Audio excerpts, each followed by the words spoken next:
It's not fair. I have to cover Henry's trains when he's sick, and now I'm his errand boy? Ridiculous.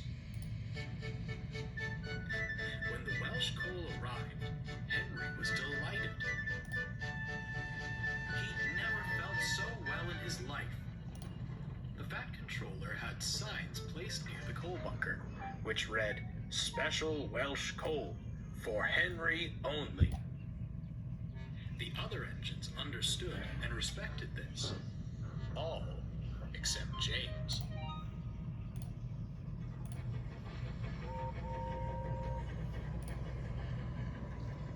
"Look at him, swanking about," James complained to Edward. "I fetched it for him, and I don't even get a thank you." "I'm sure it's appreciated," Edward smiled. "I must admit that coal has done wonders for Henry. Imagine what it might do for us."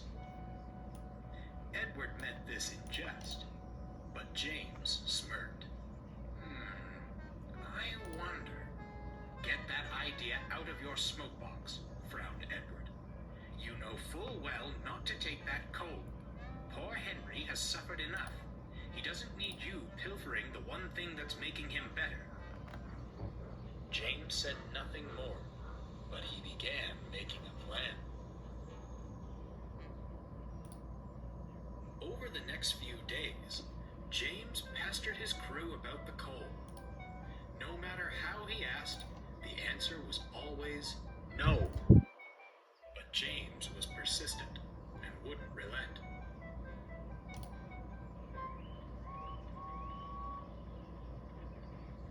"He's insufferable," grumbled the driver. "Perhaps we should just give him some." "You know we can't," sighed the fireman. Then, an idea struck him. Unless... The fireman smirked and whispered his idea to the driver. Next morning, James's crew came early to the sheds. "You know, old boy," whispered the driver, "you're right. You do deserve some of Henry's coal. Let's hurry to the bunker, but keep quiet. We'll be loaded up in a way before anyone notices." James was giddy, but did his best to contain his excitement. James backed down to the coal bunkers. He couldn't see what his fireman was doing, but he didn't give it a second thought. He sizzled happily. I'll show them, he thought cheekily. What James didn't know was that his fireman was shoveling regular coal into his tender. James had forgotten the bunker the other engines used was right next to Henry's. Soon, the fireman was finished. "Right, James," he said. "Off we go." James puffed away, as quickly and quietly as he could. He arrived at the big station full of pride.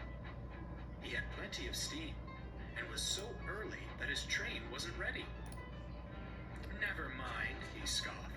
"I'm so strong, I'll have this sorted in no time." James set to work, smoothly shunting the trucks in line. The trucks were surprised, but didn't want to jeopardize the newfound respect they were receiving. Soon, all was ready, and the guard blew his whistle. Here we go, James chortled. The trucks couldn't have held back if they wanted to. James took off like a rocket.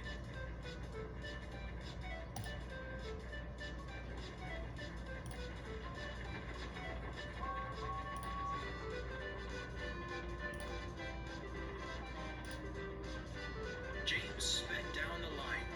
Hillsides and houses were a blur, and children pointed in amazement as he passed. "Perhaps this wasn't such a good plan," remarked the fireman. The driver, trying to keep his balance, said nothing.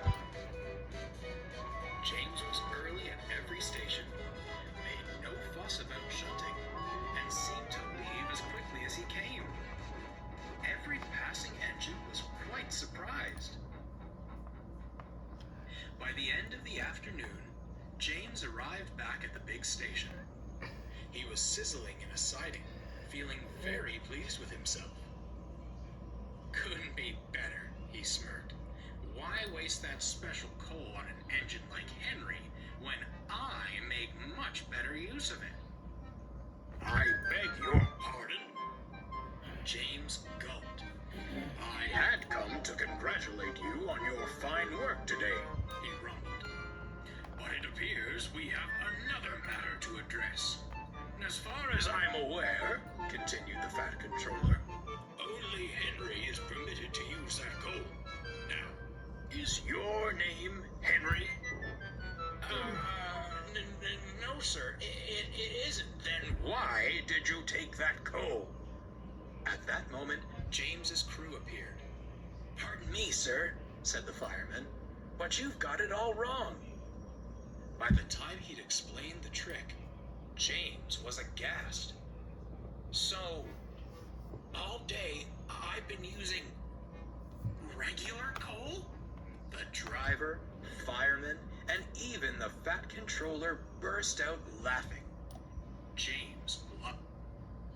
Well, James, smiled the Fat Controller, I must apologize for my previous assumption. You did do a splendid job today. Hard work does not go unappreciated on my railway. He paused. James grinned in anticipation. As such, you will continue with Good's work for the remainder of the week. James was speechless. Now that we know what you're really capable of, it should prove no challenge for you. Besides, finished the Fat Controller, I'm sure it will dissuade you from any further schemes of taking Henry's coal. James did stay on Good's work. He hated it, but wasn't about to disappoint the Fat Controller. He worked hard all week and was thankful when it was over. He was going back to the sheds when he saw Henry and Percy at the coal bunker. You know, Henry, giggled Percy, this coal makes me feel stronger than ever. Sounds to me like you've taken James's special coal, laughed Henry. James said nothing.